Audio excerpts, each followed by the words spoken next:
আসসালামু আলাইকুম ওয়া বারাকাতুহু। আশা করি সবাই ভালো আছেন। তো অনেক দিন আগে আমার এক ভাই একটা বাইকের পোস্ট করেছিল।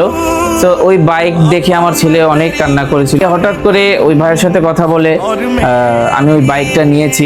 তো আজকে আমি আমার ছেলেকে আমি একটা বাইক, সেকেন্ড হ্যান্ড একটা টয় বাইক আমি গিফট করব, যেটা আমার ছেলে জানে না। সো বাইকটা হলো এই যে এই বাইকটা আমি আমার সেকেন্ড হ্যান্ড নিয়েছি, কারণ নতুন অনেক বেশি দাম, নতুন অ্যাফোর্ড করতে এখন আমার পক্ষে সম্ভব না। সো এই বাইকটা আমি নিয়েছি আমার ছেলেকে দেওয়ার জন্য। তো আমার ছেলে এখন জানে না যে আমি বাইকটা নিয়ে এসেছি। আমি এটা ঢেকে রাখবো এখন। তো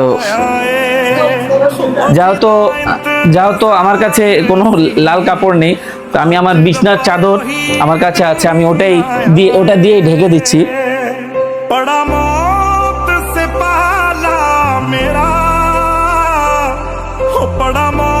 কিটা আমার ছেলের, সে কত খুশি, তার এক্সপ্রেশন আমি আপনাদেরকে শো করবো ইনশাল্লাহ কিছুক্ষণ পরে।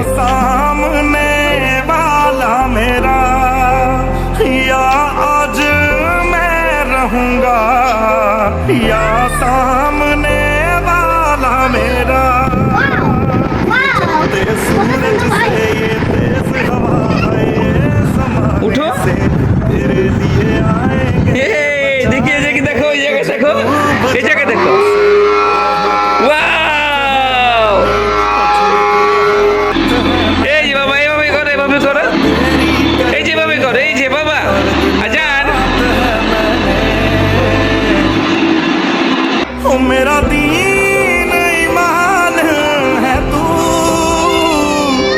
मेरा दीन ईमान है तू, आपा मैं तेरी धड़कन हूँ और मेरी जान है तू, आपा मैं तेरी धड़कन हूँ और मेरी